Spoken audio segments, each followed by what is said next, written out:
Hey. Hello!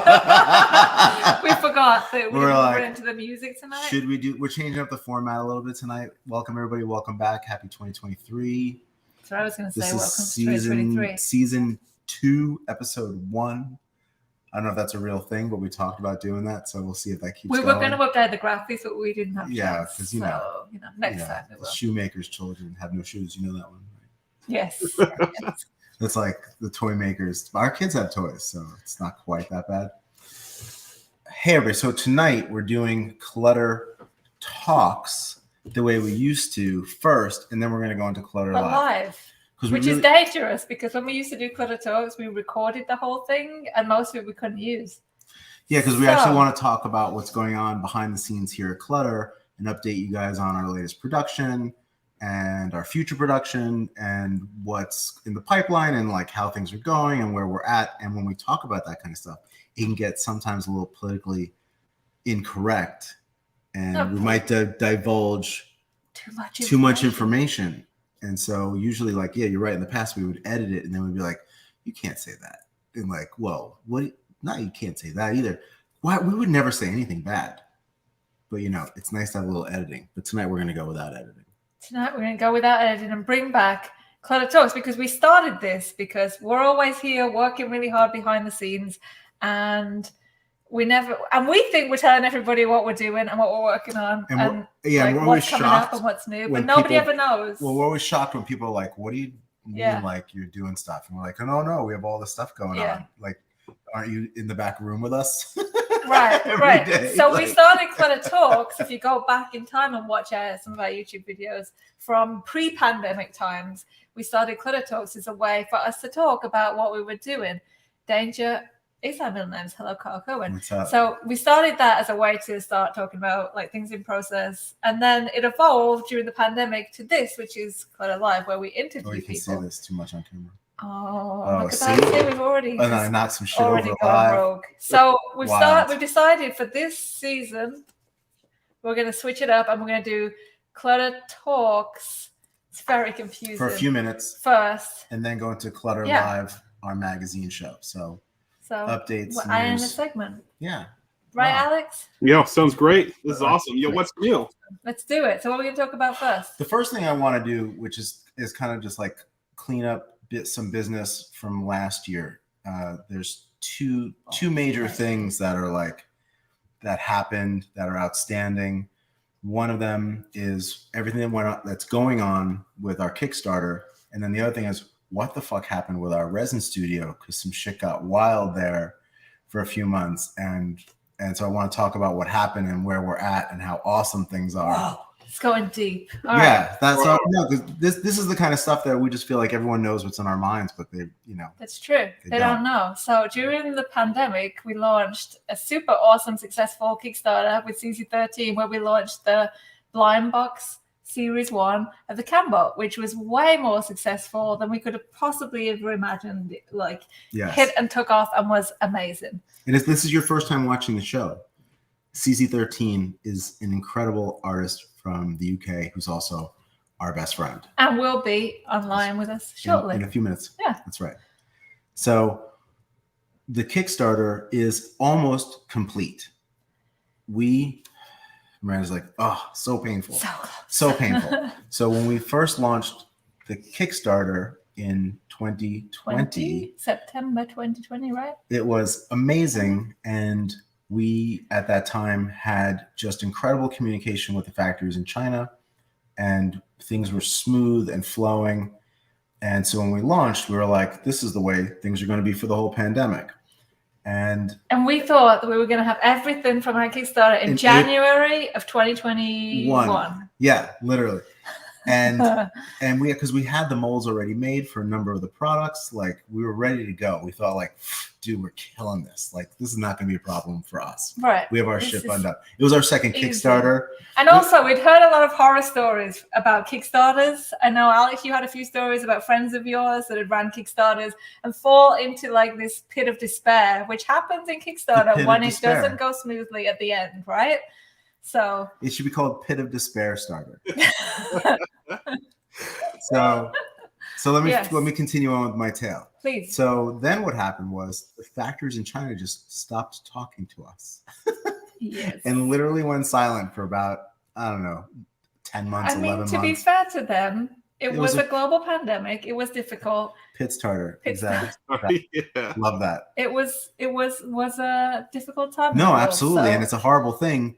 And it was sort of like we're so privileged that we forget. And then now we're running around without masks and things are almost back to normal. Even March last year, in 2022 in March, the factory shut back down again because of COVID again. It's still occurring as a bad situation in China. Everybody here forgets because we're in America. Yes. And it's, a different world. So the situation in China is terrible right now, but to the credit of our counterparts on the other side of the globe, they're being so forthcoming and full communication with us and have been just absolutely, wonderful and really trying to deal with everything with us. And so there's just two main products left for us to deliver for the Kickstarter. The MechBot and the 40-ounce cans. It's the two biggest items and, they're molded. Have we shown the photos? So this is the part that we would edit this out where I go, Brenda, have we shown these photos? We have new images of both things. There you go. To share on Kickstarter soon. And because we're in the pit of despair, it's hard for us to give updates because there are some people on Kickstarter who are so toxic in the way they communicate with us that it just makes us feel like, Jesus Christ, what's going on? Bad humans. And we feel like bad humans. We just feel like we bad. Hard time. We feel bad. Yeah. Yeah, we feel awful. And we wish there was a way to control the toxicity on Kickstarter, but it's really difficult. But it is a very small minority of people. So we thank everybody that supported the Kickstarter and continues to support us. And we're going to post those updates really soon. And hopefully by the middle of the year, they will all be delivered. I think what happened is that at the factory level, they just went product by product by product. And so they left the biggest two to the last two. And that's how they've kind of doled it out to us. I was talking to somebody on Saturday, actually. It's like they'll go through all the projects that we have at the factory and do the easiest ones first. Exactly. And the most difficult ones. Exactly. Doesn't matter what's sold first. And then the other side of that too is that we work with two different factories for the most part. And so we flow a certain number of projects through one factory and we flow the Kickstarter through another factory. Mm-hmm. And so when you see products coming out, and you're like, well, why is that coming out? But this other thing hasn't come out. It's coming from a completely different source. And so it's like,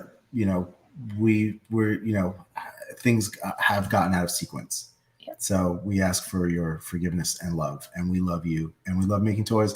And more importantly to us, as long as the toys are amazing, in the end, we feel like it was all worth it. And that's what gets us out of bed in the morning and gets us through the day. Right. So if you haven't received your Kickstarter exclusive 3-ounce or your Mr. Kum Kum GID, please reach out to us because they have all been shipped or you have been reached out to. So if you haven't received them, contact us because we've tried to contact you and haven't heard back from you. So maybe we're in your spam or somewhere, but please drop us an email, info@clutter.toys. You'll get either me or Alex and we'll take care of you.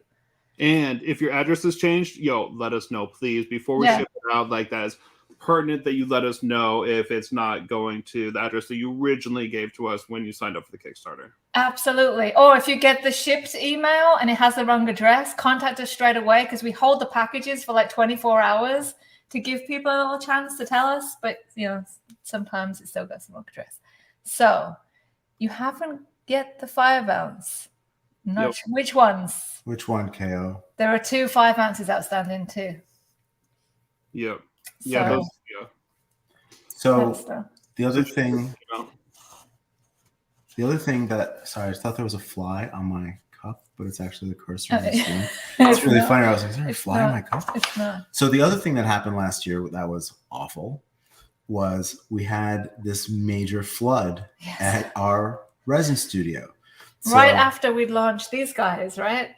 Right. So we launched these amazing, I'm saying that like I'm allowed to say that. These suck. All right. We launched these amazing resin dunnies, hand sculpted by American Growth here. in this really cool glow in the dark And, blue and pink. So happy that these actually and came out. They sold out real fast. They sold really well. These have all shipped a while ago, by the way. We're just talking about things that happened last year. Thanks, Kyle. So I appreciate that. So, a few things happened with our resin studio. We, for years, used to run it here out of the back, which was crazy. So if you ever came to our gallery like 4 or 5 years ago, we were literally in the back making resin. It was bonkers. Fun and wild. It was fun crazy. And covered in dust. It was crazy. And so then we rented, we actually had a couple of different studios, none of which were really happy. And that's a kind of a story for another day. But then we moved into this one studio in Beacon, which we were really excited about when we first moved in because it was so close and we were excited about it. But there was a Chinese restaurant above us. And that seemed fine. If you're going to eat Chinese food from this place above a resin studio, that's sort of like, that's neither here nor there. So this new a new tenant moved into the Chinese restaurant and power washed the kitchen, which blew out the floor above us, and all the grease and dirt and grime from all the years of the previous restaurant came down onto our tools and our resin and everything, and destroyed a number of tools, but mainly destroyed the vast majority of the run of Dunnies that we had prepared to deliver on time for you all. And so not only did we have all that go down, we had to move resin studio. So we moved our resin studio, which was sort of a blessing in disguise. It was, but it's such a gigantic crazy. task. We have giant rotor casting machines that are heavy. Every time we have to move our resin studio, it's like a Herculean effort because we make really giant sculptures here. If you ever come to Beacon and you want to come visit, actually now we have a resin studio that I'd be proud to take people to. Yeah, because it's an awesome space. Yeah. And we were, the old space was fine. It wasn't really like friendly to bring people around, but the new one's awesome. So anyway, right around October, we had to move resin studios and recreate pretty much the entire run of Dunnies. And so every single one shipped around, through December. And so everyone has received one and we're really happy about it. And then because we had this run of destroyed Dunnies that we couldn't sell as is because so if you look at them, like they have this beautiful clear coat on them. Who's that? There's people talking to us on Instagram. Come to YouTube. Come to YouTube. Yeah. So these have this really beautiful clear coat layer, which got destroyed. The sculpt underneath them is fine. So what we did is we took the rest of the run that we couldn't sell as is, and we sandblasted them, and we sent them out, and we're going to have a new run coming out, which I'm just going to show you really quick because I'm not ready to show don't know when they're releasing or any information about them. We haven't said anything about them yet, but I'm just going to give you a quick glimpse that there's another run coming. It's so shiny. Oh, that's it. That's all I'm doing. Oh, it's like that's all I'm doing. Chrome that's all I'm doing. Awesomeness. They're so dope. They'll be dropping with Kid Robot at some point in the future. Yes. So that's the Dunnies. That's the Kickstarter and the Dunnies. Let's stay on Cambot news. Let's do it. Yay! This is the awesome Ron English Grinbot, sculpted by CZ13. So good. So good. So we pre-ordered these last year. Middle of last year with the end quarter. Final quarter. We're going to talk about them next. Yeah. They were due December. They just came in like 2 weeks ago. Yeah. So if you ordered one of these, we have been in contact. Yeah, the packaging's awesome. We've been in contact with you. We gave you a special offer. So if you haven't received this, it's because we're waiting for you to email back. So check your emails. But if you want one of these, they are available now. They're here in person in the box. They're super dope. Can I show the special offer? Yeah. So if you already bought one, you should have received an email from us saying, hey, would you also like to grab one of these beautiful metallic? Yeah, so we gave these are limited to 150 pieces or 150 pieces including APs. Yeah, 150 pieces included APs. So we gave these as a first grab to people that bought these as a thank you for waiting on them. And we offered these at the same price as these, but these will actually be $110 when they publicly release because there isn't that many of them, and they'll go fast. Yes. Whereas these are more of an open run. Thank you, everyone who has been so patient with us. Yes. So And these are awesome. Take them to events, get Ron to sign them. Totally. We can stay on Ron English news. Yeah, because Abe really wants us to show the bulb. Yes. Yeah. So drop in tomorrow, talking about resin. Talking about is resin. the newest. Oh, look at those colors. Oh, man. How do you say it? The crypto. The light cult crypto bulb. Yes, Light I always cult mess it crypto up, bulb. so I'm not going to do it. This glow in the dark pink and blue bulb. This one's So nice. limited to only 25 pieces. So. Does it have a name? Is there like a special like name for this? Yeah, I mean for the colorway. Yeah. We've been Called it just pink and blue, pink glow in the glow in the dark. dark. Okay, cool. We were being really imaginative with it. Electric Warrior. It's really. We can go purple. T-Rex with it. Electric Warrior. You like that? No. That's really good. You like Electric Warrior? Yeah. So these are bigger than life size. Or like Barbarian Rage 6 mode. inches. Yeah. Barbarian Rage Mode Purple. So this No is bulb name, right? No, the bulbs don't need names. Okay. the bulb name. It's just the bulb. It's It's, so- the they're skull so bulb. dope. Do you They're have we had the skull from inside it? I do. Don't show it. it. No. Come on. No. It's nice to show the inside and the outside. No, we will. We will. All right. We will. Hold your It's horses. not letting me show Hold it. your horses. Okay, well, I'll hold my horses. Gotta save some things. So this is actually the third colorway of the bulb, but the second that's being available to the public. Because the second colorway was exclusively for NFT holders, right? And I believe it was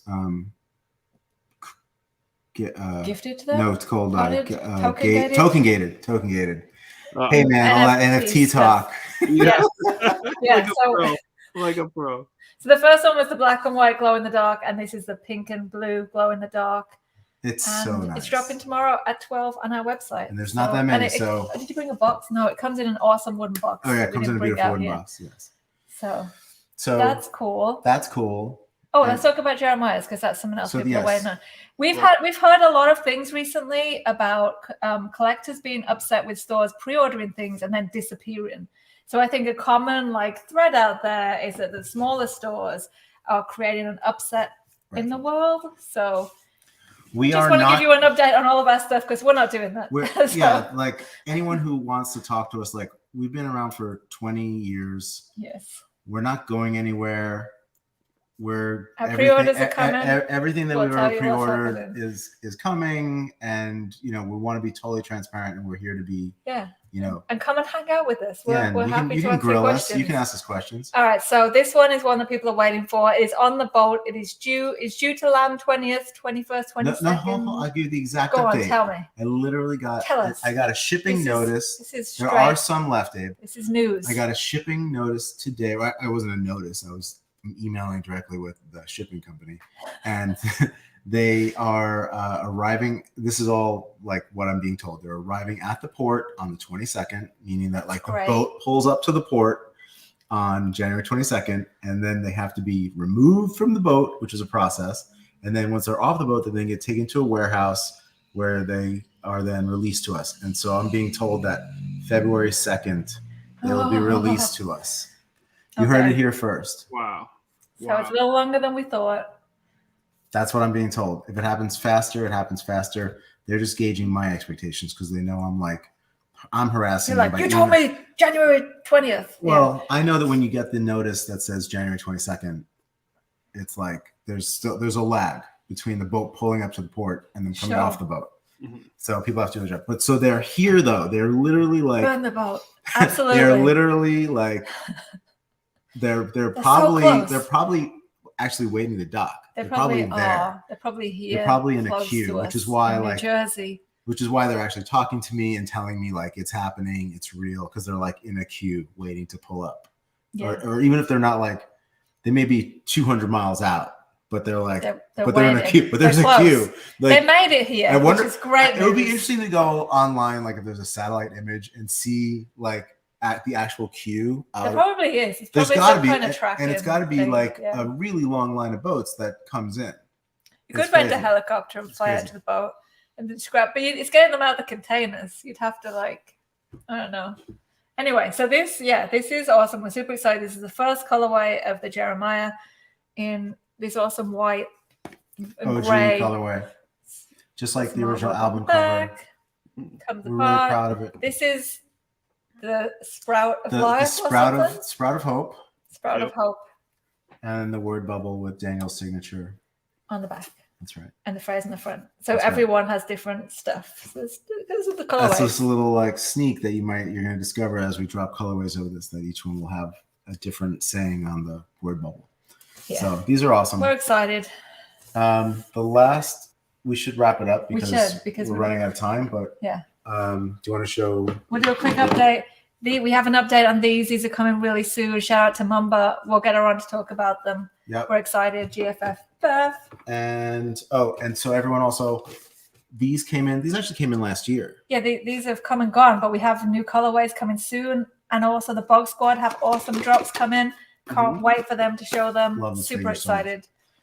Yes, fine. And we made our first wood toy. It's not really a toy. We made our first wood sculpture, and they're here. These also took forever to come in. I'm going to show it from the back.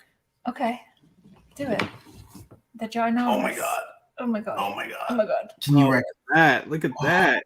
So heavy. It's very smooth. This is not what it looks like because I'm not showing you the front of it. But if you can recognize it, this is a sneak. This thing is amazing. You should be able to tell from the spikes who this is. Can you see what artist made this? Any guesses? Anybody got any guesses? This is a classic OG artist. It's crazy. We're so proud to be working with them. And when we're really ready to put these out, we'll show it from the front. But yeah, there's a lot of people who are going to freak out that we made this. It's so heavy. Wood's so awesome. Hopefully we can convince him to make some vinyl too. Yeah, that would be rad. Not just Soto. We'll see. Soto. No, close. Good guess, though. It's a really good guess. Very good guess. Very good guess. Fruit. British. So that's it for the updates, I think. Thank you, everybody. For Clutter Talks today. We'll do this again. We'll come back next week with more updates and sneak peeks and stuff. Thank you, everyone, for listening to us, and we're excited to give you updates. And there you go. So we're gonna roll into Clutter Live and bring on CZ and chat with CZ for a minute, and then we'll bring on our guest. Right? Is that what we're gonna do? Don't leave Kyle. Yeah, he's like, that's all I wanted to see. You're out. All right, are we gonna bring CZ on or roll the intro? Roll music? The tape. Roll the intro.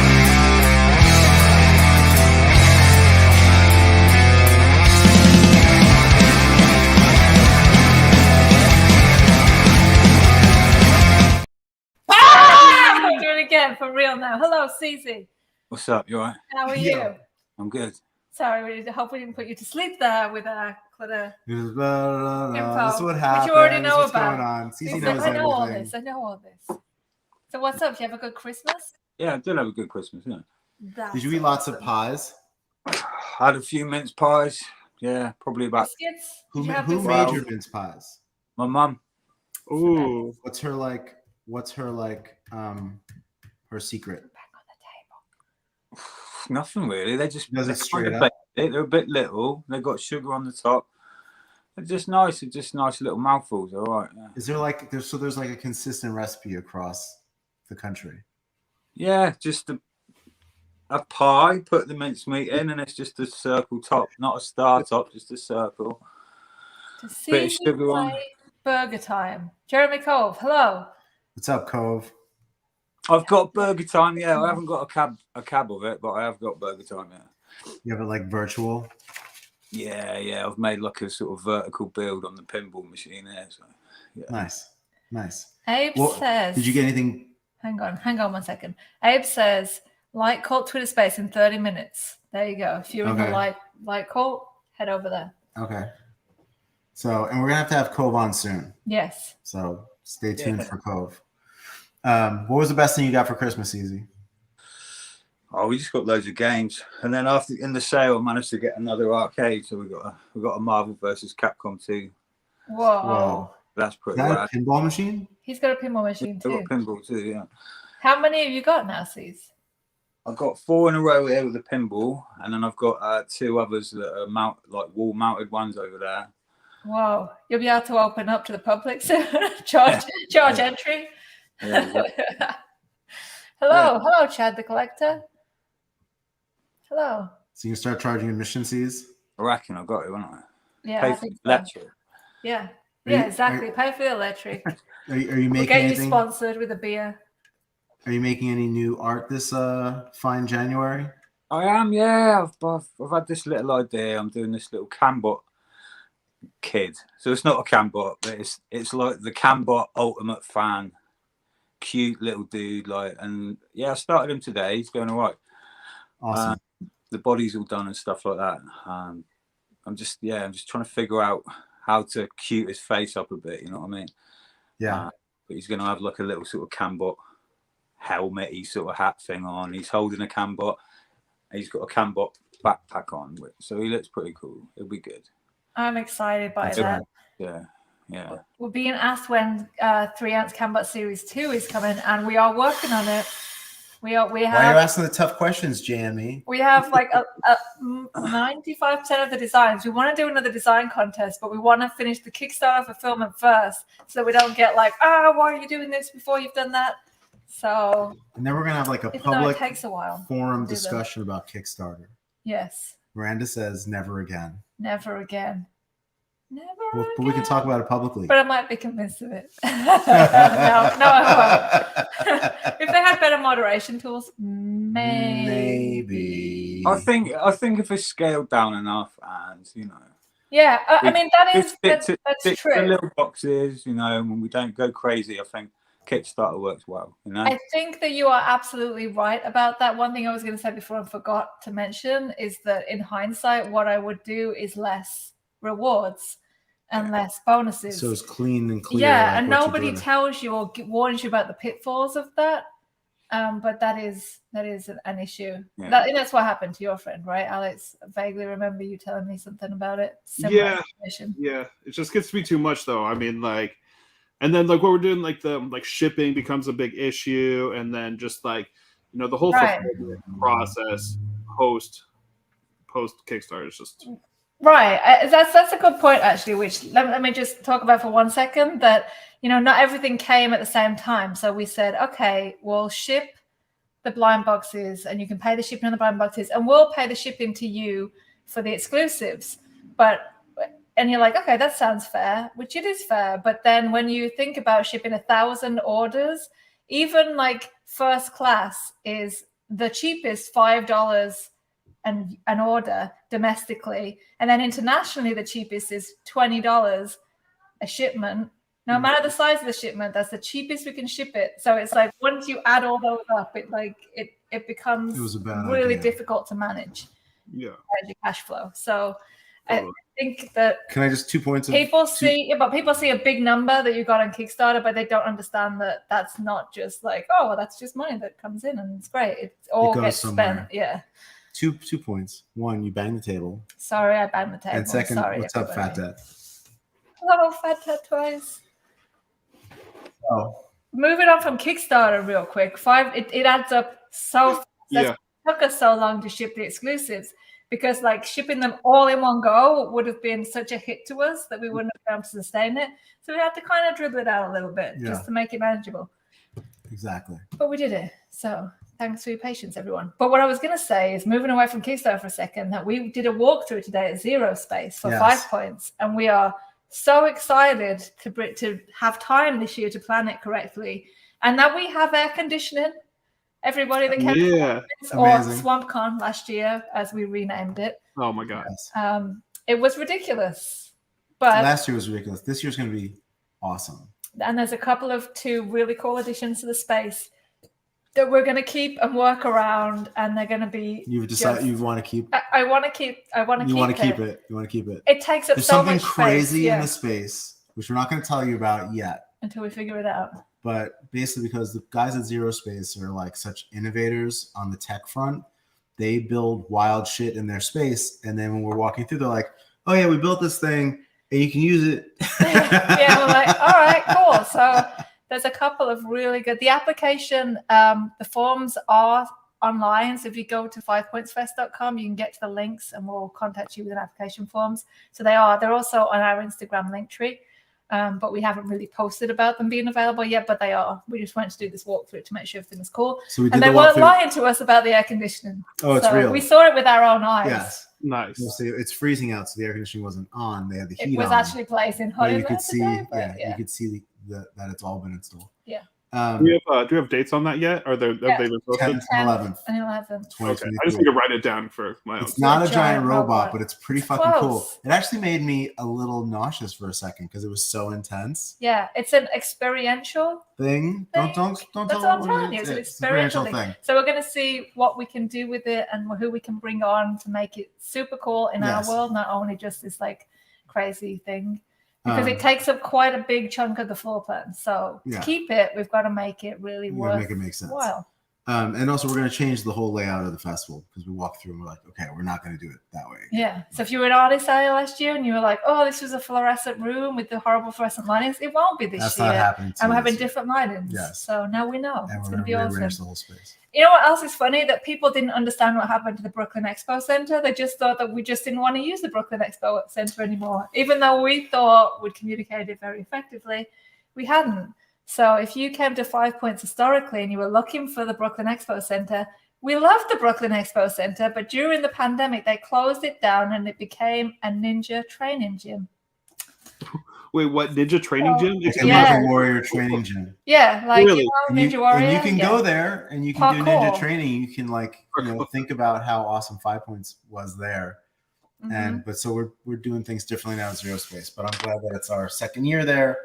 And now we have what's some up. experience. We know how to use the space correctly. We're going to make some different decisions. Yeah, we met with our bar. Shout out to Pine Box. You know who was someone who got like blasted with loud music last year? Oh, yeah. We're going to talk to them really soon. Should we bring them on now? Yeah. Is everybody ready? CZ, you want anything else you guys want to add? Anything else you want to say before we segue? Bring in Don? CZ? Oh, good. I'm good. Want to drop some It's knowledge, good. man? Was 5 Points fun? Was it fun? No, it was fucking shit. It was hot as fuck. Bro, I just sat out the back. It was fucking well up. That is not true. If anybody was at 5 Points, he's lying to you because he was not he sat in the back. He was a hard-working man at 5 Points. He painted all kinds of shit. So, Yes. without further ado, let's bring on the man in Japan, Mr. Data Dub, Don Kratzer. Bring him on. Bring him on. Hey. Put him in the hot seat. Put him in the hot seat. Put him in the big seat. Hot seat. There we go. Whoa. There we go. What's There up, he buddy? Nice segue with blasted with music. You Yes. were like, can we turn this shit down, please? And I'd be like, yeah, we've done it. How many times did they make you listen to that song from Shrek? Oh god. Somebody wants to leave the world, it's gonna all be- Is this giving you bad flashbacks? Yes. I was like, do we have Sweaty flashbacks. I played that shit twice. And that was 2 times too many. Yeah, that was like his go-to mouthwash. Like, what should I put on next? Clean, cleanse the palate. So how are you, Don? It's very early there. Thanks for getting up and not sleeping. I'm good. Yeah. Awesome. Coffee's working. Good. Good. Good. That is good. I have a 7-Eleven right next door, so Oh. Isn't that funny? yeah. Is that still ironic to you? No, it's very Is it lost its It's just really convenient.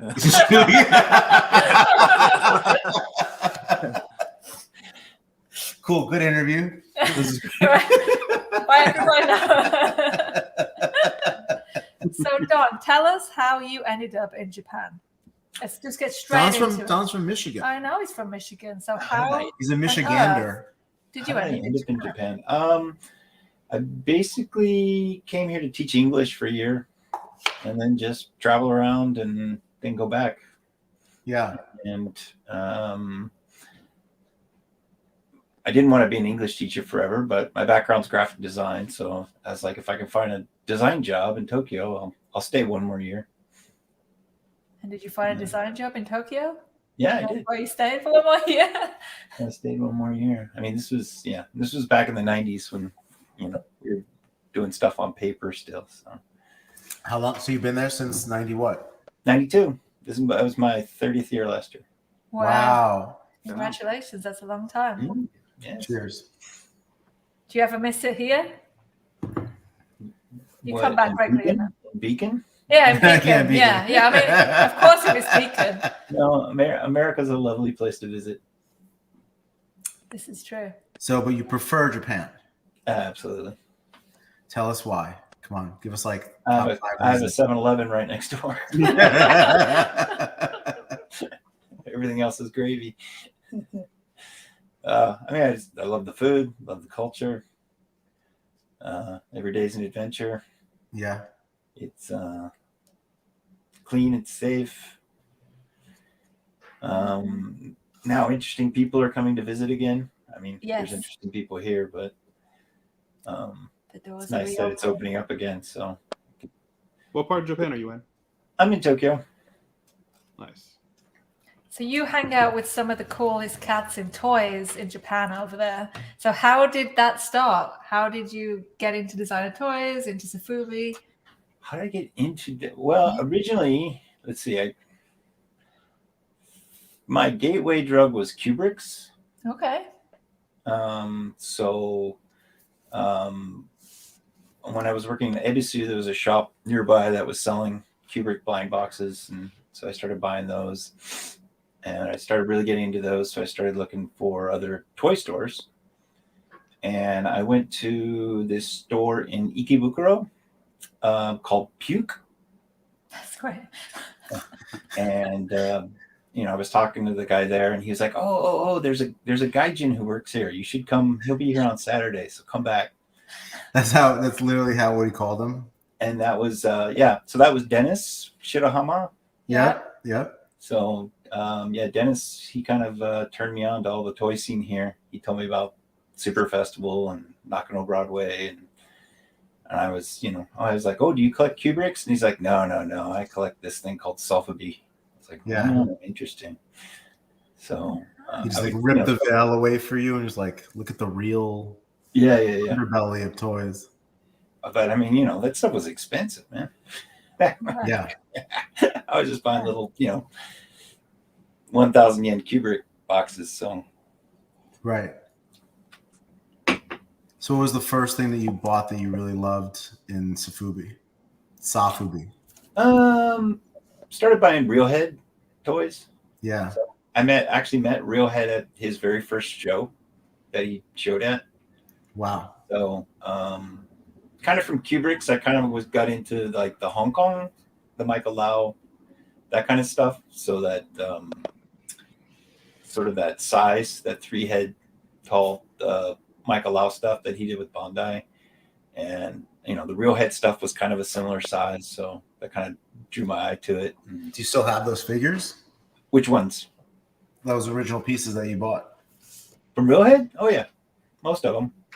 I got a back room full of Reelhead. So Nice. So I think I was one year I was complete. I got everything he put out. I think 2006. So that would have been 2003 that I met him.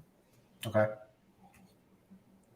So I was just a regular going to all the shows, and kind of could see the indie soft vinyl scene that was starting.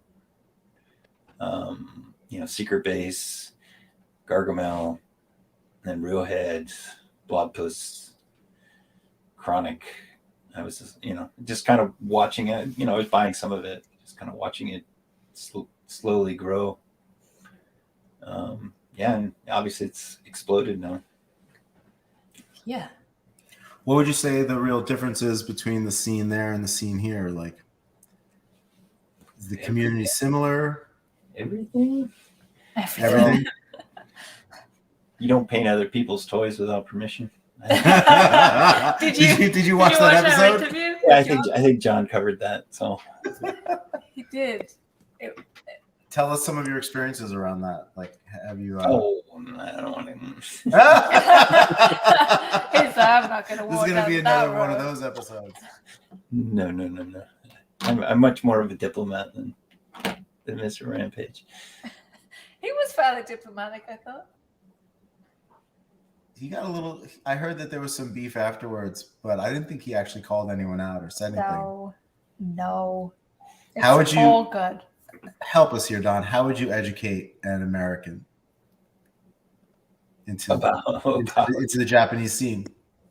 I mean, it's hyper varied.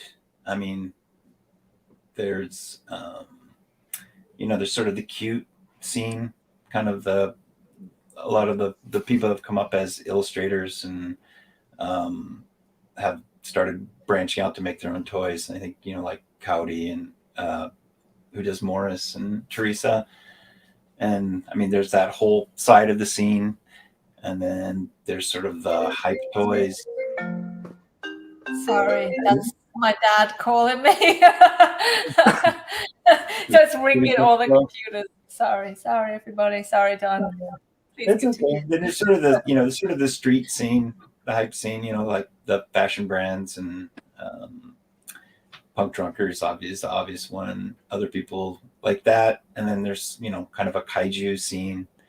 People making monsters, and then there's kind of everything in between. People who kind of go on both sides. So there's a lot of different people making a lot of different things. I mean, it's fairly accessible here. So once people kind of figured out that it was a relatively inexpensive way to make your own toy, a lot of artists have embraced it.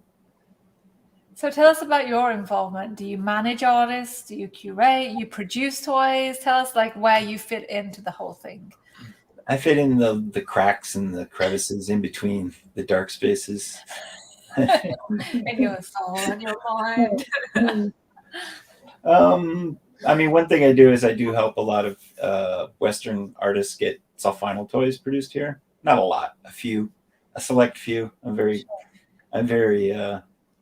selective, because it's not my full-time job. It's more of a hobby. Do you feel like you have to be selective because of the flow of toys into the factory and how that impedes the toys just because made? Or no, I'm selective just because I do it as a hobby, and I only want to work with people I like, and that I'm giving up my weekends to help out artists that I like and appreciate. Okay. So yeah, I mean, actually, like last year, did quite a bit of production helping with you guys all know Eric, right? Head salesman. Yep. Yeah. So helped him produce his snail. Yeah. I think there's a few down here. Yeah. Look at him down there.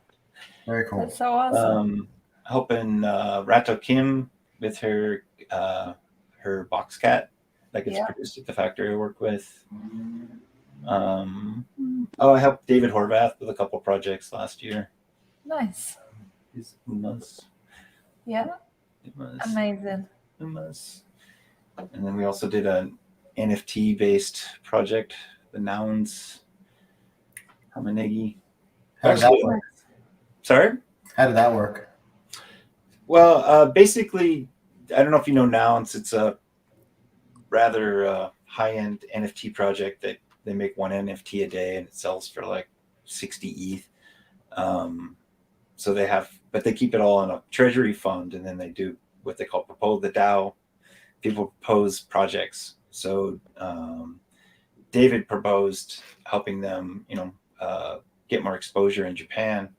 So part of his proposal was to make the soft vinyl toy, and then we did a custom show and an exhibition last October here in Tokyo. Yeah, it was nice. That's awesome.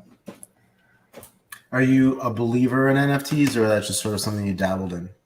Oh, I'm NFT adjacent. I think there's a lot of interesting. Or agnostic. I'm sorry, say again? Agnostic. No, I'm not. Yeah, agnostic, I guess, would be a fair. There's interesting things happening. I find it very interesting. Yeah. I haven't bet the farm on it. Yeah. Have you thought about opening your own space? Here in Japan? No. Yeah. No. That'd be really expensive. Yeah. There's just a lot of spaces you can use and events and stuff. So, I mean, we did that show we did at Few Mini. I don't know if you're familiar with Few Mini. So we used their smaller gallery space in Shinjuku. So do you facilitate Western artists having a platform in Japan, like sales, or you just facilitate them Stuff. It's kind of case by case. Okay. I mean, someone like Eric, I also help I'm kind of the Asia rep. So getting because his stuff's popular everywhere. Yeah. Like he's actually about to blow up here. I think here in Japan. So helping with the sales part of it here. Awesome. For sure. But that's cool. It's very ad hoc. It's not organized as you guys. When we first met you, I don't know if it was when you first met Don, but when I first started really interacting with Don, it was during your time at 1000 Toys. Yep. That was an incredible project. Yeah, the synthetic human was synthetic human. Yeah. So that seemed to me, if you're not familiar, if people watching us, if you're not familiar with the synthetic human, it's one of the most detailed, articulated toys I think that has ever been created by man. And it seemed like I don't know, it's in our cases behind us somewhere. It seemed to me like it had to have been a labor of love. Right. Like, how could anyone possibly have made their money back just counting the number of injection molds and all the love and insanity that went into that? What was that experience like, and kind of what happened? I know you haven't been with them for a while, and you should really give us the dirt. Like, just blow people up. Fucking, like, I was scorched earth here, Don. Come on, stop messing around. Let's see. Well, 1000 Toys is a subsidiary of a toy company here called Sentinel. Yeah. And they're well known for their sort of. They do a lot of robots, articulated robots, IP properties, like from shows and things, but they always would go kind of deep cuts. That was kind of their the robots and nobody else was making. And then one of the guys who worked there, Utah, I'm sure you guys remember Utah. Mm-hmm. He was inspired by 3A to do sort of an indie type project. And he had a relationship with Nihei Tsutomu, who's the manga artist who does Knights of Sidonia, Blam, several other mangas that have actually some have become animes. And so he had him design the robot. So it did have like an artist name to it, but they just went crazy with the articulation because I mean they had the know-how in the factory and whatnot to do that, but it was a bit of a leap to do something that wasn't straight off an existing IP %. Was there? I mean, were the sales there to actually compensate the expenditure? Yeah. The 1/6, yeah. I mean, they did. It was a hit. It was a big hit. They did several reruns, and then personally, I like the one they shifted to the 1/12 scale. Those ones I really love, and those I think they just did a 5th rerun of those. Wow. So they're still making those. So. Are you still involved? I mean, no, not directly. No, we I actually have a digital marketing company now, and we still do some work for Sentinel. But nice. Yeah, I mean, basically, I started my own with my partner. We started our own company about 4 years ago, and that keeps me pretty busy. So I always want to know, as an American living in Japan, what pitfalls have you found, and do you still like encounter difficulties being not Japanese, living in Japanese society? Oh yeah, sometimes, yeah. I describe Japan as a 4-dimensional hyper onion. Okay. A hyper onion. I mean, because this is what really fascinates me, and I watch a lot of what I mean by that is like you feel like you're peeling away the layers and you're making your way into the center, and next thing you know, you're back on the outside. Is that emotionally you feel like you're back on the outside? Just sometimes you just yeah, you're not. You didn't go to you didn't go to elementary school here, so you don't know all the unwritten code. What's some of the weirdest code that you've discovered? Oh, I can't tell you that here. I'm sorry. Is it sexual? No. Come on. No. I mean, just some cultural things that just are, nuances that takes a while to get used to. Are you allowed to talk about yourself? Here's an example. Are you allowed to complain? Got an example. Okay. Got an example. I'm ready for you. Yeah. When you hang up the phone, Yeah. you need to wait and make sure that the other person is they've hung up.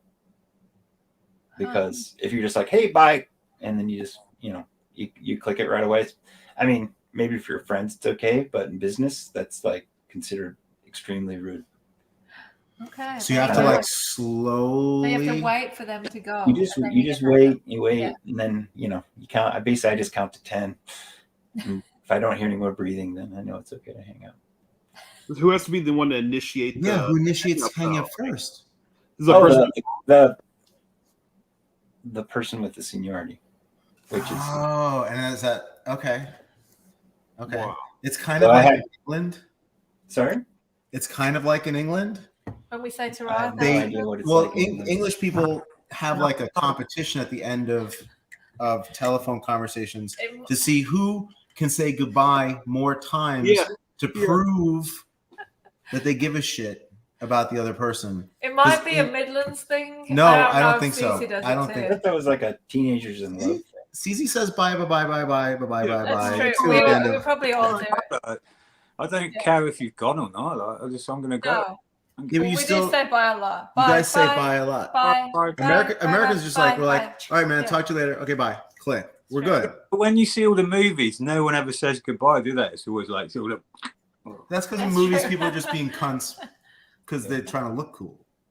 Like you say goodbye to your friends. Yeah. Like, all right, later, man. Bye. But if it was in Japan, it would be like, later, man. Bye. I think we should start this little trend about we should. Well, this is a good cultural. We could do a video about like when you phone me, say goodbye in different countries.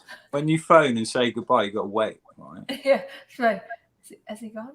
I was explaining to our 11-year-old today how to like give a shit on the phone when someone calls you. She's like, yes. Why are you calling me? What? All right, bye. I'm like, watch this. You say, how are you? And she's like, why are you calling me? I'm like, it's going to unfold as we speak. I'm just going to fucking tell you why I called. So. Back to toys. No. Fuck toys.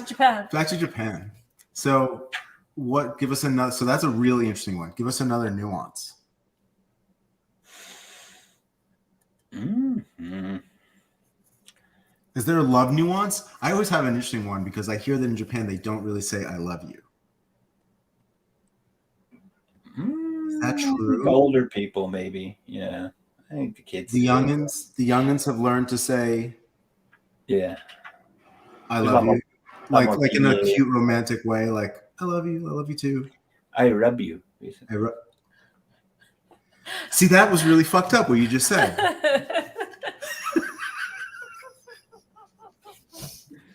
So I got a nuance here. So go on, Alex. I have a good friend. He's Japanese, but he's lived in the U.S. for like 20 years. I know this friend. Yeah, totally. Yeah. You know this guy. He's a good friend of mine. And he goes back to Japan, and all the Japanese people are like, you're American. And he goes to America, and everybody's like, you're Japanese. So he's kind of caught in this kind of cultural flux between two nations where he's not really like accepted as that nationality within the country that he's from. Did you ever experience that like in Japan where you're sort of like just kind of like you're talking about that 4-dimension onion where you're kind of always kind of getting kicked out back to that like topical there? Is it ever like, do you ever feel like you're just about to assimilate and then all of a sudden it's just like what's that process like, I guess is what I'm asking. No, I mean, I've had things, situations where I thought, we're all buddies. We're all hanging out, and then they're like, I guess it's because it's pretty obvious I'm American, probably. Do they like bring you a fork or something? You're just like, yo, I'm cool with the chopsticks. Too much. Or like, but you speak fluent Japanese though, right? I mean, I get by. So I'm sure you speak fluent Japanese. What I consider to be fluent is not. I mean, if I could talk about politics and read a newspaper, then maybe. But I get by. I can talk about toys. I'm sure you can right. So I want to know what's in your collection behind you. I can see some of it, but like, what else is on those shelves back there? I hate to say this is a collection. This is more of an accumulation. All right, that works too. What's that? Is that a Horrible Adorables piece over your shoulder, or is that somebody else? This is a collab. This is one of my favorite pieces. This is a collaboration between Horrible Adorables and Sorbet Jungle. It's so cute. I love it. So the character is Croconana by Sorbet Jungle. So she usually shows with me at 5 points. Yes, nice. And then they did a I think they did a couple of these that they then auctioned away for charity and then they gave me one for my birthday one year. Oh, that's so nice. That's cool. That's good. I like that. You like that one, CZ? Yeah, it's good. It's chunky, right? I like how chunky it is. And let's see. I'm obsessed with Hong Kong garbage cans. Huh. Like the Hong Kong. I don't. You ever seen a Hong Kong garbage can? No. They're like 1 meter high. They're bright orange. Kind of have this cool shape. And look kind of British. Sorry. British ones are a bit like that. They are. Yeah. Hong Kong was owned by. Got the ashtray on the Probably top. as. That's exactly. Yeah, I was gonna say. You mean so you're actually into English rubbish bins? Rubbish. It's a tip. The tip, yes. Is that a tip? No, a tip is like a giant one. A tip is a dump. A tip is a dump. Yes. And then a skip. Yes. Is a dumpster. Yes. Yeah. So anyway, so these are made by a company in Hong Kong called Tiny. They do a lot of scale, like kind of Hot Wheels type stuff. And this actually works as a paperclip holder. Yes. Yeah. But then they did a blind box in collaboration with, I don't know if you can see that, Pantone. Oh, that's cool. So they did a whole bunch of Pantone. I mean, orange is the normal color. Right. So Pink's cool. So yeah, I collect weird shit. This is your time to ask questions out there on the internet too. Drop them in for Don. So I want more like just living in Japan nuanced dirt. Come on, Don. What's like the weirdest thing that's happened to you in Japan?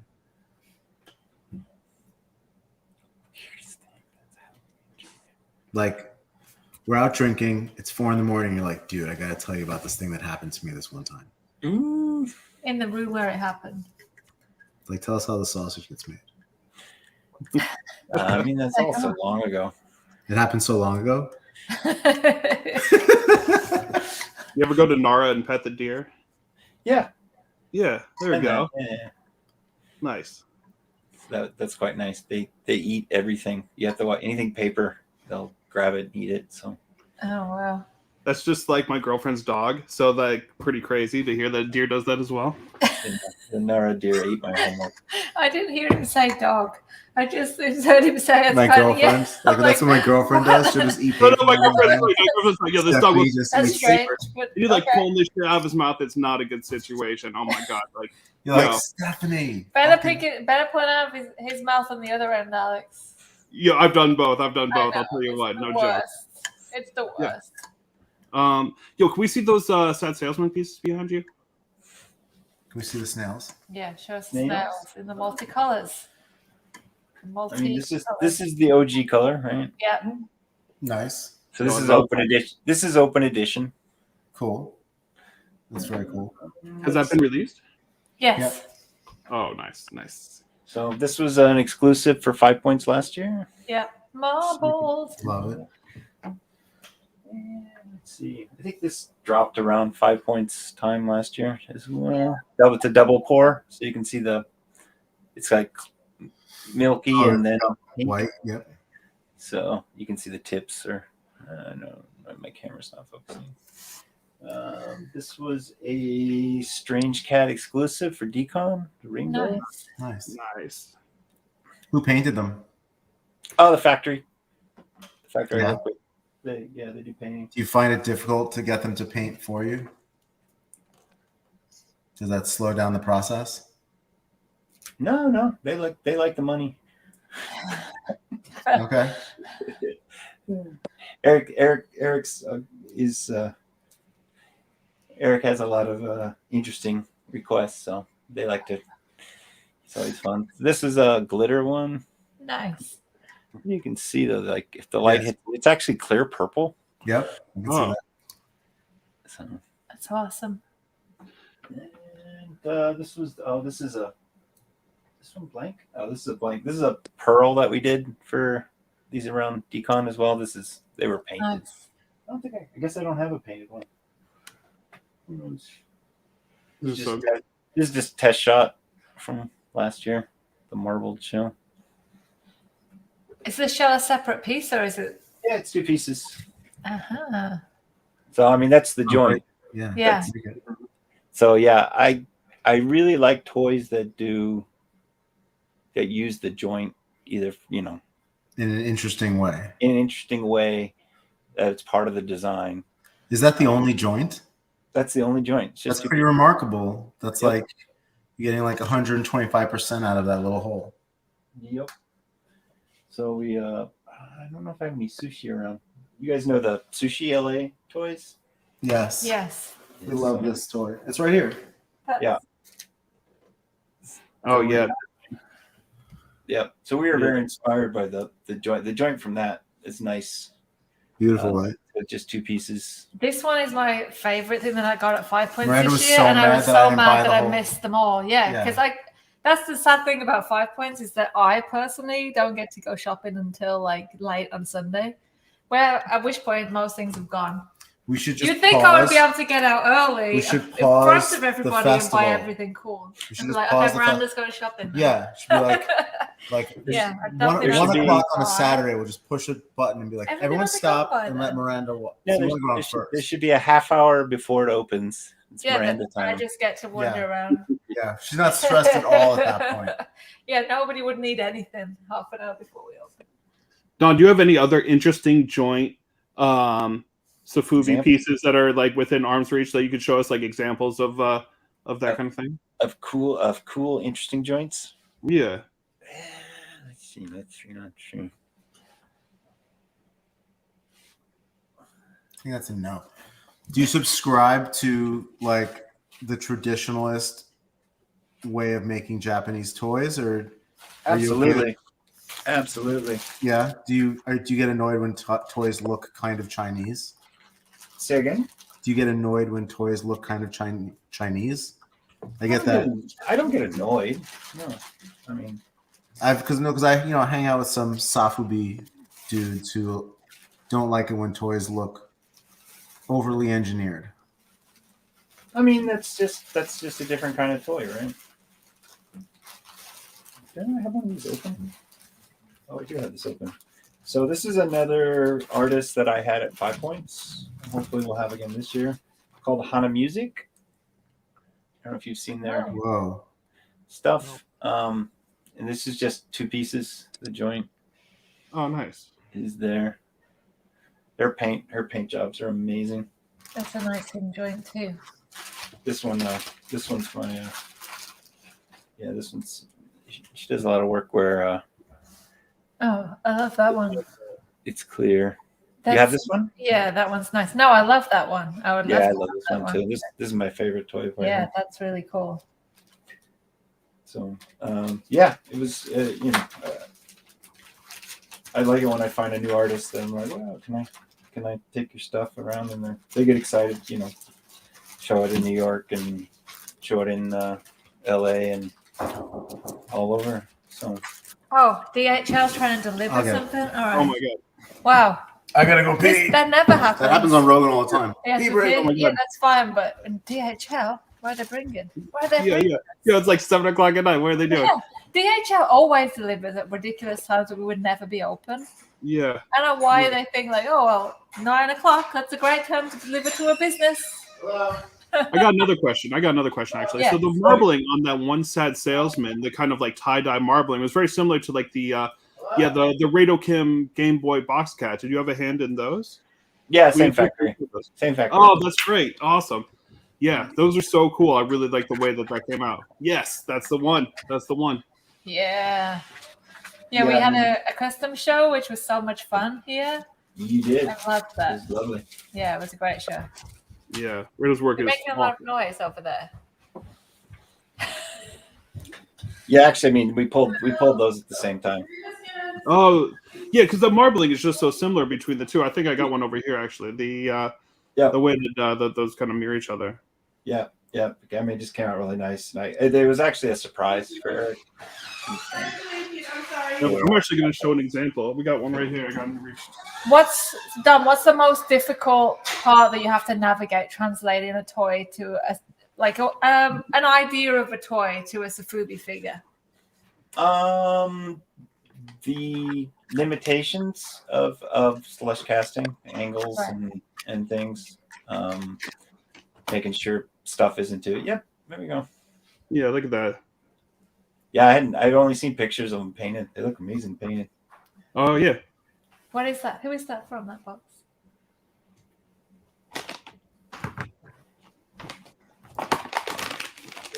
Show and tell with Alex. Hey, Alex. What up, everybody? What's back there? Yeah. I see some toys sneaking in the corner.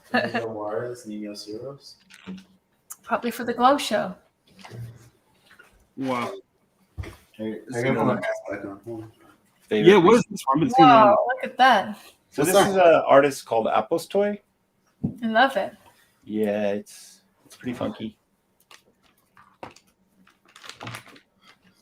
I also have to thank you because every year you put together the kind of calendar of events, of worldwide toy events that would be interested to anybody who collects any designer toys, Sofubi.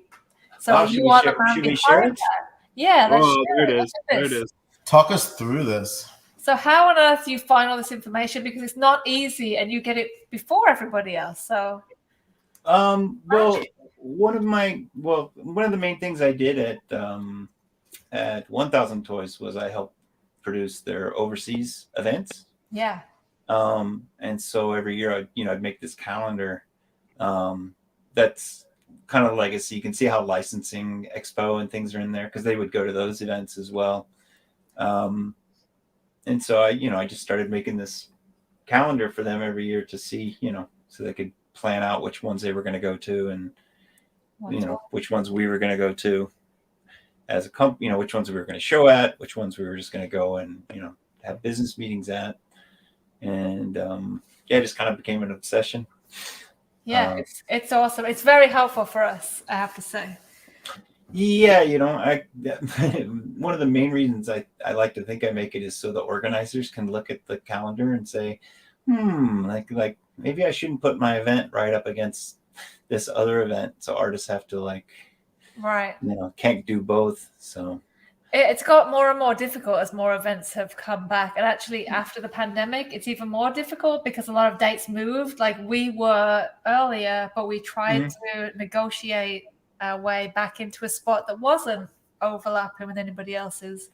So yeah, I mean, obviously the pandemic messed a lot of this up, but I feel like most of the shows are starting to snap back. The old calendar, it kind of had a nice rhythm to it with like the two big Asia shows, Thailand and Taiwan, were basically 6 months apart, and then 5 Points and Decon were 6 months apart, so it all seemed to kind of mesh nicely. Yes. For the most part, and you guys have kind of moved back to your traditional time.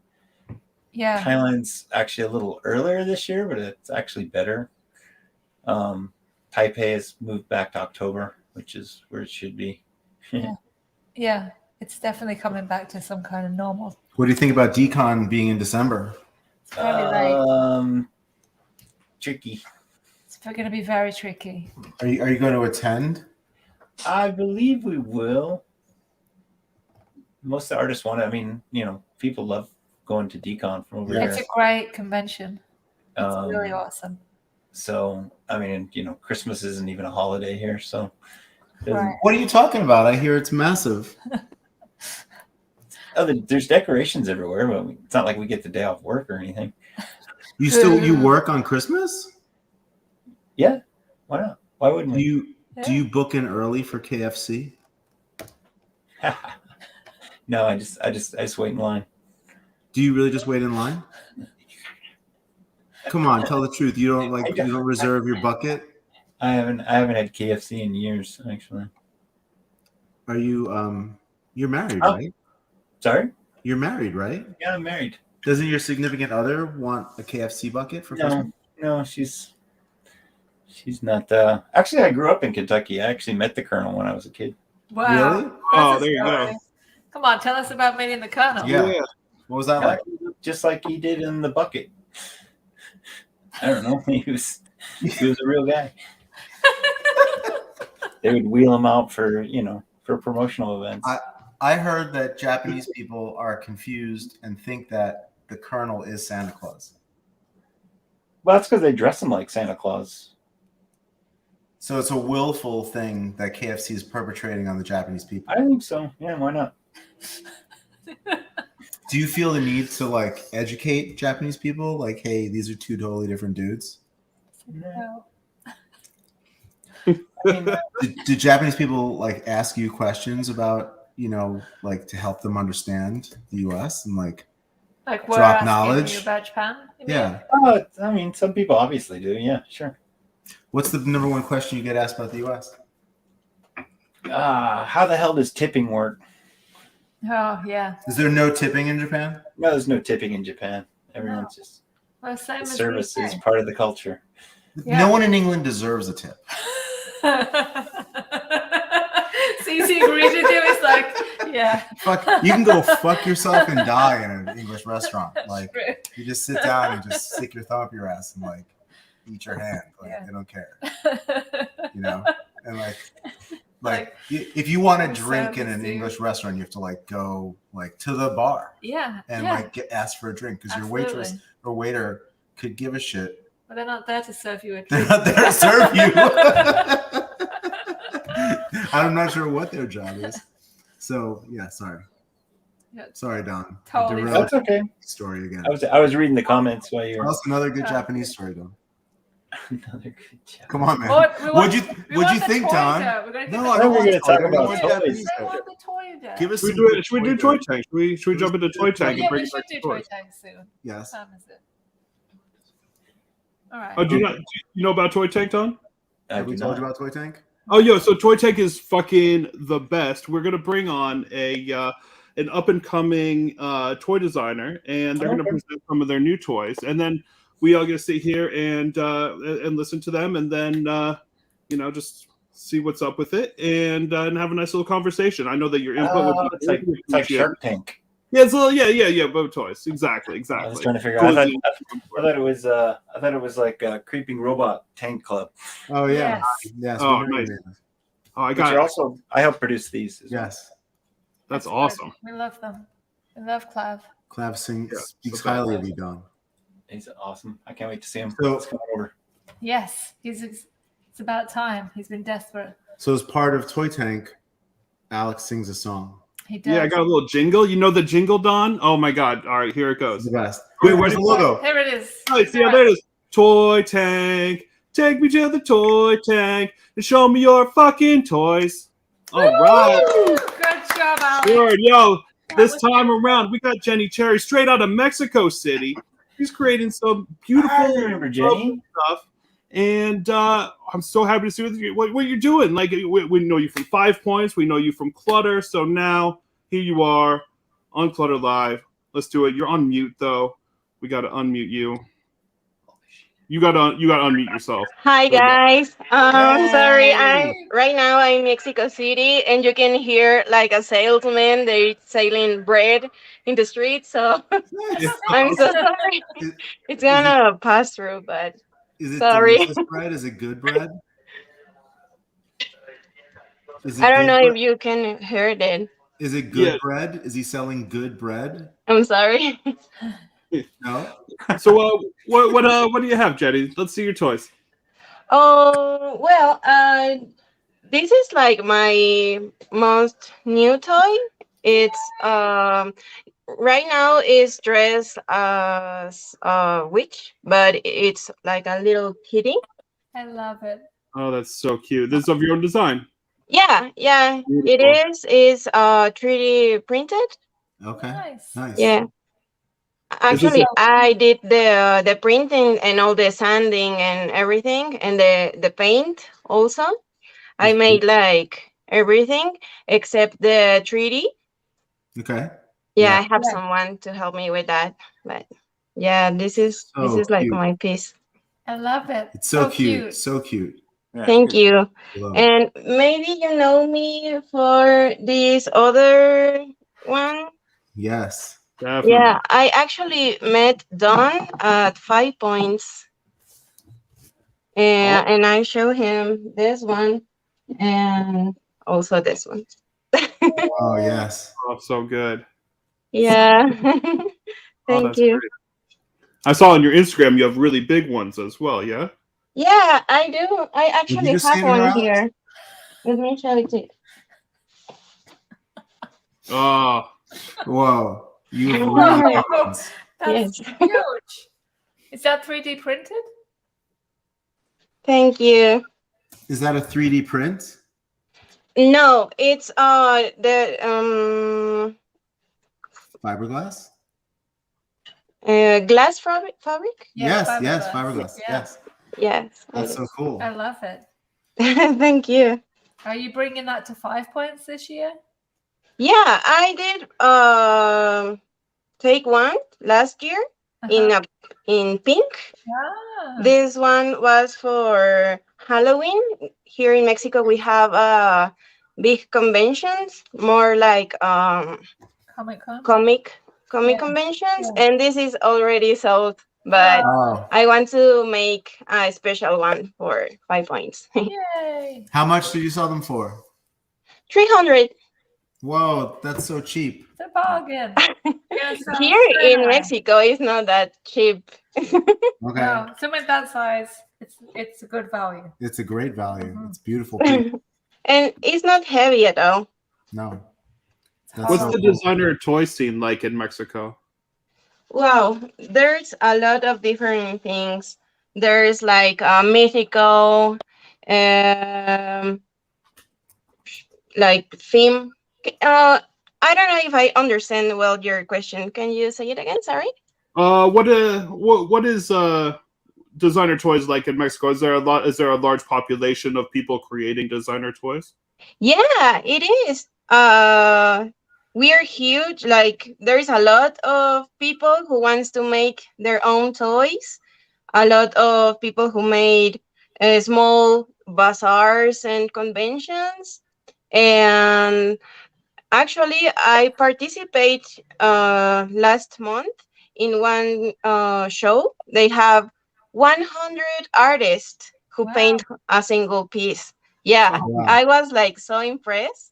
Like That's there's a lot of people who wants to do things, but here in Mexico, we can do resins, a lot of resins, but vinyl is very difficult because the vinyl here is like really rough. I don't know if you saw some of our pieces. I have actually my first like vinyl figure with this, but Yeah. it's rough. It's really hard, and I think if someone wants to do business here, I think it's a good idea with vinyl. Yeah, and making some things for us.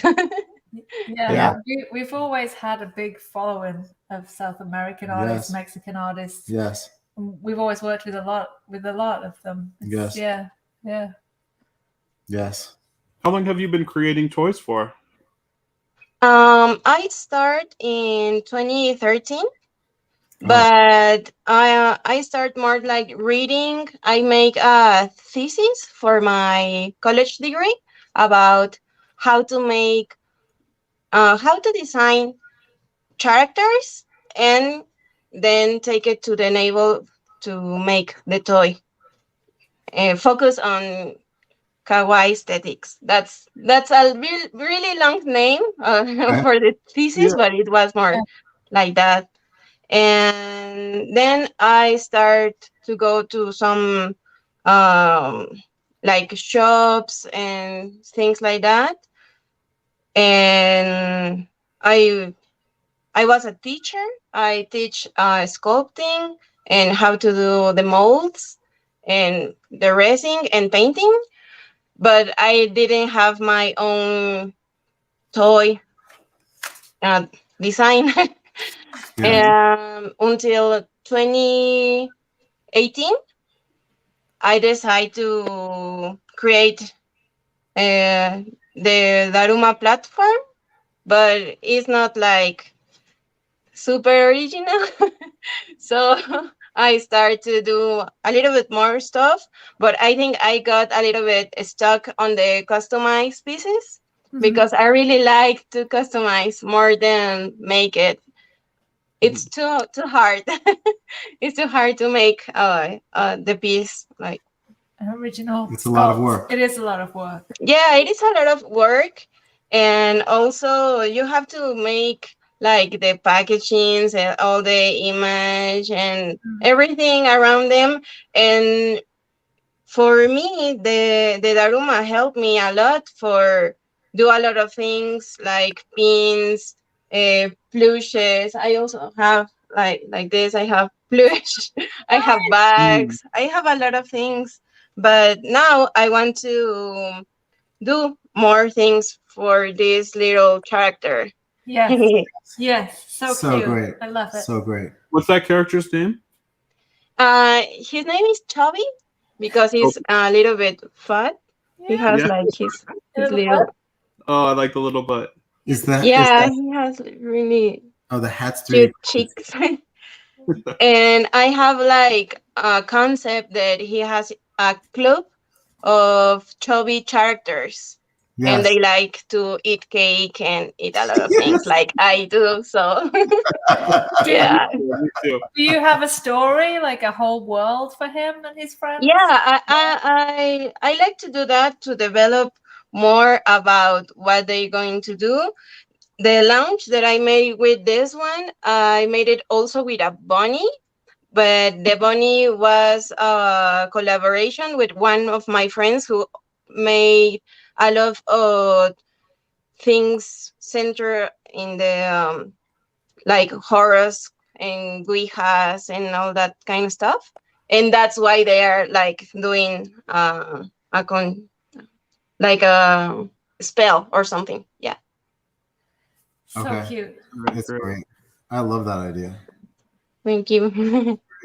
Are you going to then produce it out of resin? Or are you going to try to put it into other formats now that you have a 3D print? Are you going to try to do vinyl or resin? I'm talking to some I don't know if Last Bastion Studios. Maybe I will do vinyl with them. Nice. They have a Ragnar piece. It's a Sofubi Ragnar piece. It's like a turtle. Oh, okay. Huge turtle. Okay. It's that studio. I'm talking with them if they can do my piece. Yeah. Or I'm looking. Yeah. Awesome. This is great. Very exciting. Steezy, which one was it? I think he's like a battle turtle. Is that right? Yeah. I know the guy. I know him. Yeah. Nice. Nice. Well, yeah. Let's bring Don into the discussion as well. Hey, Don. Hi, Don. Do you have any tips? Are you coming back to 5 Points this year? Yeah, I wanted to. Actually, I'm very excited about that. I'm like preparing everything that I can. Yeah. I want to bring more Mexican stuff, but also like kawaii things. Yeah. I hear that you're sharing a booth with Bunny Mischief this year. Yeah, and his little baby. Yeah, I'm super excited. Yeah, she will have a baby by then. Oh, wow. I would have thought. Yeah, that's awesome. Amazing. That's really joining exciting. the ranks of the parents. Yep. That's so cool. That's so cool. So we're really excited to see more of your work. Can't wait to see you at 5 Points. This is great. Don, would you recommend making Tubby and Sofubi, or do you think it would be better in Chinese vinyl from an engineering perspective? I didn't. I didn't look at it. Can you hold up Tubby again? There Is you it- go. You could probably make it in soft vinyl. I mean, it's Yeah. Go either way. Either Go way. either way. Yeah. I think it would be fun to actually do it so that the hats were actual hats Mm. It would be super fun if you could change the and hat. change the hats. That's difficult. Doesn't More Mexico, expensive. doesn't Mexico have like a growing soft vinyl community? I mean, Frank Mysterio, he creates soft vinyl in Mexico, and I believe we've gotten other products here over the years that come from Mexico too. So, are you seeing more and more soft vinyl being created locally? Actually, I think Frank is making them in China. Or is it making in China? I see. Okay. Yeah. Mm-hmm. I think he Yeah. started there and then switched. Switch to China. Yeah. Right. Yeah. Right. Yeah. Okay. So for now, you're saying no Mexican vinyl. You're You're saying no. Yes. I think I tried. I have this. This is vinyl. Like, Yeah. Yeah. But You're it's not not happy. that good. Right. Yeah. Yeah. It doesn't feel right. Yeah. Yeah. Yeah. Okay. Yeah, we've It's- experienced Mexican vinyl being too soft too, so it can go either way. Yeah. It's difficult to get it right. It is.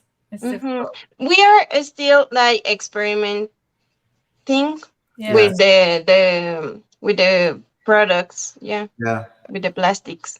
Yeah. It's cool. Well, your work is great. Yeah, it's exciting to see what's Thank coming next. Thank you for coming on. Thank you so Yeah. much. Yeah, and I'm sorry, I didn't like understand that I have to do like the Shark Tank thing. Maybe I can do like more prepared because this is not like my like the original one. It doesn't has the hat. So and it has his hand like this, like a maneco. Yeah. But you know, yeah. It's No, not you did really great. sharp. There's no Shark Tank. We're just hanging out. Yeah, I know you're not going to invest. We all- We're But, doing it uh, to give people exposure.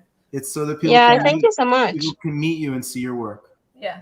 Thank you and so hang out much. with your friends because we all don't get to see each other enough. And I can show a little bit more of my custom design. Maybe, Yes. yeah. Please. Yeah. I have here this one.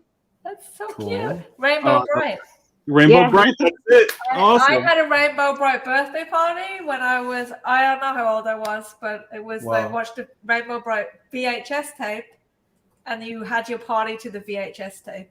You Wow. Instructions on the VHS tape. Did all the kids at your party follow the instructions? Like everyone had to do it? I believe so. And then if because you didn't I'm do it so right- bossy that Yes, I would have I was gonna made say, them do it. That's what I was gonna say. Yeah, Miranda was like, as a little girl, being like, "I'm so mad at that's all true. of you." Like Ruby. Ruby gets that from me. I'm like, you do that. Yeah. Yeah.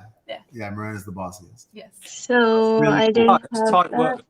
It's clean paint job. It's good. It's really good. CZ says that you did a really good paint job. Oh yeah. That's beautiful. Thank you. Is that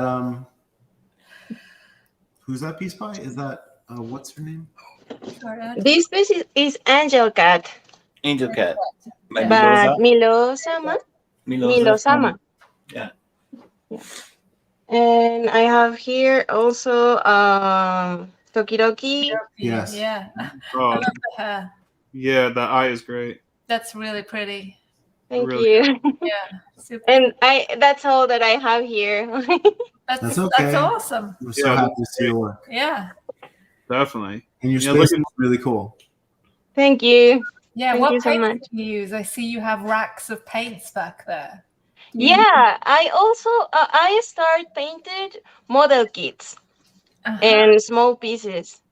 Then I discovered the art toy world, and I love it. And I started to paint toys since then. So, how did you discover the art toy world? It was 2012, 22.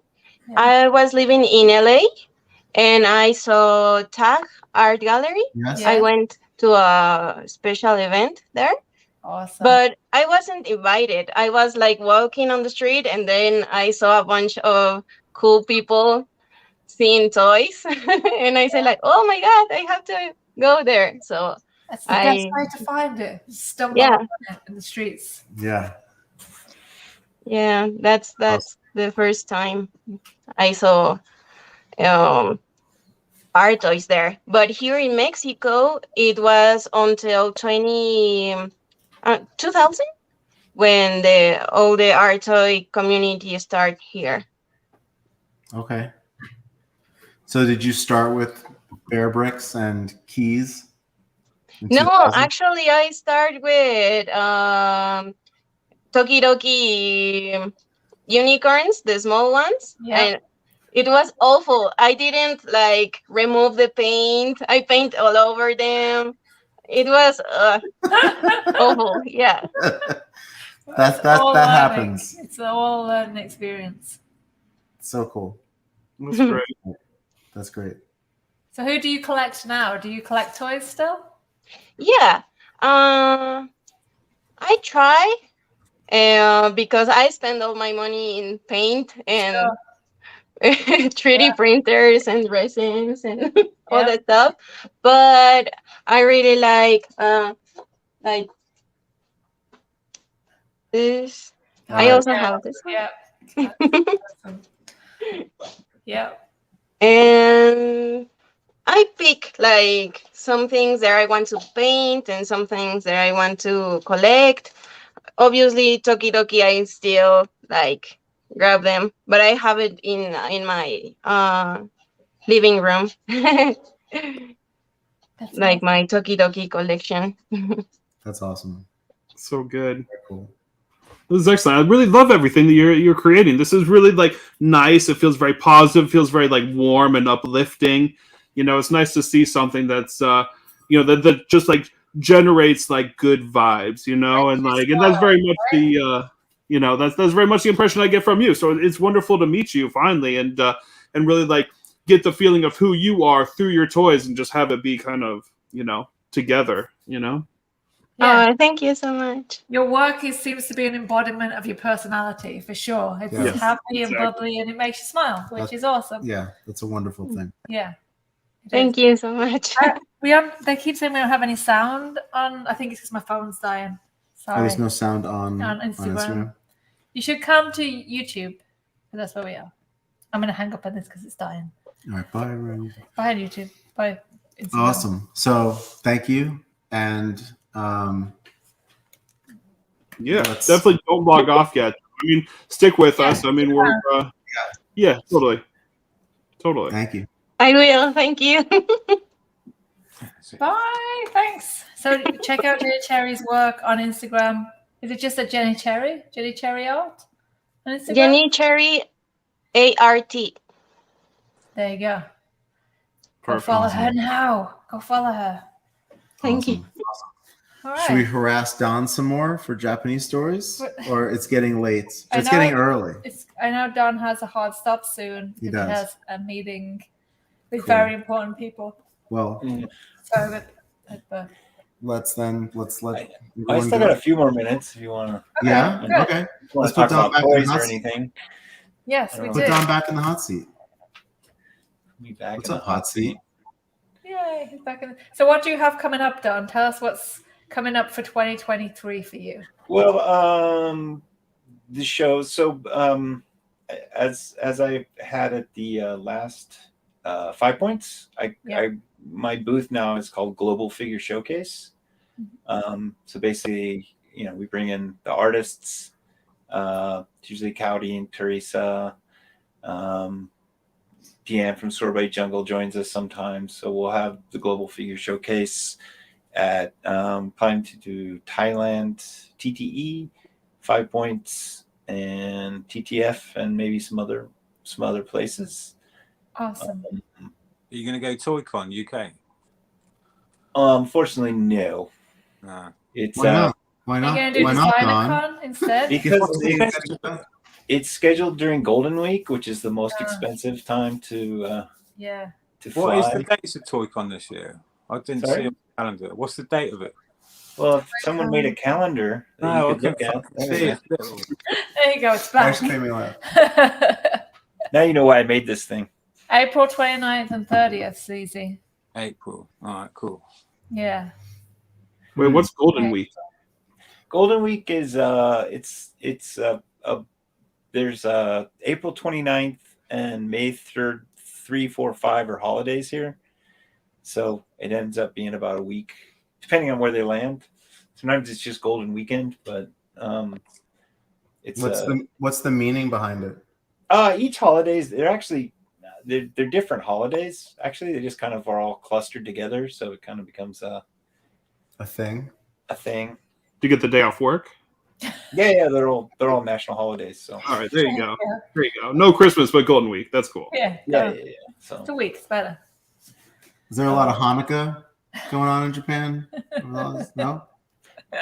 used to be the previous emperor, his birthday was December 23rd, so it was kind of like Christmas, so we get it off. But when he abdicated, his birthday is in April now, so we get that off. So are you going to do DesignerCon UK in September then? I mean, that's not, I haven't heard of that. That's a hard announcement yet. That's what I've heard, but that's where there's the question mark. Right. Okay. I mean, UK is really expensive to go to from here, and CZ knows it's still a emerging market. It was an emerging market when I started the magazine 20 years ago, Don. Yeah, so right. Well, I'm probably not sure how long it needs to emerge. You left, and the number of consumers went down 10%. I think. Yeah, I left 13 years ago now. 14 years ago. 14 years ago? No, I think it was 13 this year. Someday. No, I love here London. longer than you were ever in England. Oh God! Then I'll have to go back and sleep on the native soil. Yes. To re-strengthen my powers. Yeah, no, it is good hanging out when I think that's where we actually first met. Well, yeah, fun fact. I mean, I met Thousand Toys at ToyCon UK. That's where I met them. Yeah. So yeah, I mean, it's a good little weekend. You know what it's like. After the con, hanging out where we hang out, that's fun. But it is a hard sale. The UK is a fucking hard sale right now. Do you know what I mean? I wouldn't be traveling there on a plane to fucking sell 5 toys. Do you know what I mean? Right. I mean, the economy is not particularly strong for anybody right now, but I think it's particularly bad over there, right? Are we going to talk about? No, we're not going to get. Because you want to go like, okay, well, let's talk about like the economic crisis in the UK. No. That's depressing, Josh. Hey, man, just keeping it real. Also, I just wanted to say, David Crosby just died. Crosby still in Nash. Yeah. I'm bringing us the news. Yeah, just bringing it in, man. We're not gonna watch like the procession of the funeral this time, are we? Like, we did not do that. What, like the Queen, you mean? Yeah. Totally. Did we air the procession? I did. I watched the whole thing for days. So probably if you were here, then yeah, we had the coffin up live, didn't we? Yeah. Coffin cam. We did have coffin cam while we were alive. Yeah. I think YouTube asked us for that. Actually, I think we got kicked offline when we streamed the. I think we did. You're right. Yeah. You're right. They got upset with us. They did. I think so. Yeah, because we were trying to stream the BBC or something, which is you can do legitimately, but they still try and get you off. I watch enough of the lawyers on YouTube to know. Don, did you know that Alex killed Coolio? By accident. Speaking of funerals and musicians. Yeah. It goes back to, we saw Coolio like last year, and like he was so bad that I was like, when Coolio dies, I'm not going to feel bad about it. And then Coolio fucking died the next week, and I felt awful. I felt awful. It's like, I was like, oh my God, like I can't believe I even said those words. And now I kind of feel slightly guilty for like ever like, wishing death upon that guy. But he was so bad too. He was just like, yo, I'm trying to hear some Gangster Paradise, and bro, you just did not bring it. Like, you know, Fantastic Voyage was a fantastic fucking flop. Like, and it was my 40th birthday too. He performed for me and failed. So yeah. what are you gonna do? But Vanilla Ice was good though. So This is I mean, I never thought I would ever say those fucking words in my life until just now. But like, he was actually decent. Vanilla Ice was good. So any new figures, Don, that you can sneak to us and tell us about? New figures. Hopefully this year I'm going to get back. I mean, I produced my own line of toys called the Reboot line. This is lovingly sculpted and painted by me. Awesome. So the arms and legs from this figure is come from old Japanese bootleg toys, and then this top piece is original, and it's actually a series. I did this with Science Patrol and Paul Kaiju. Nice. And Paul's got a new series out. I think he launched it at Decon. He sent me some blanks. I'm gonna get painted up. Hopefully we'll do another series of my own designs on that. For my 3 fans. Shout out to Derek. He's in the chat. I love Derek. And Desmond. Derek. Hey, Desmond. Desmond loves you. That's true. Nice. I mean, I don't know if he loves you, but he said hey to you. Hey, that's good. That's love. What's up? It's a form of love. Yeah. Okay, guys. You gotta go. It's about time to get started with my workday here. So. All right. Yes, sir. Well, thanks for getting up early and chatting to us. Yeah, my pleasure. Yeah, we'll talk to you soon. Everyone, check out Datadub and his awesome work, and come and see him at 5 Points. Definitely. And we'll keep you away from the speakers this time. Yeah, we told them today. Next to the air conditioner. Keep the speakers away. Yes. We'll put you under the air conditioner.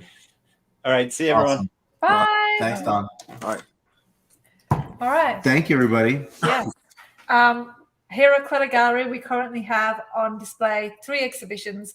We have Cream 2, Cash Rules Everything Around Me, of which we got a couple of pieces in a little later because of shipping. So Cece's pieces, Betzo's pieces, and there's another one that will be added to the site shortly, and we will send out a newsletter for those. They're on display until February 3rd, so make sure you come and check it out.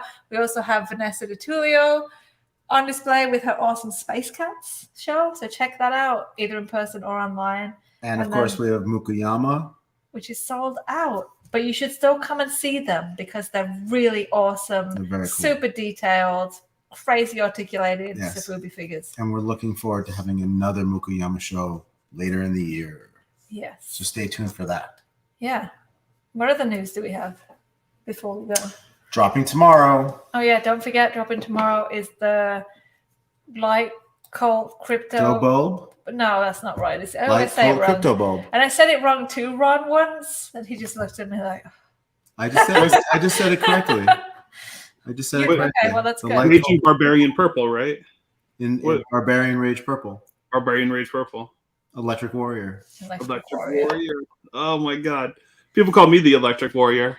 You are the Electric Warrior. I don't know. Stay tuned. Stay tuned, everybody.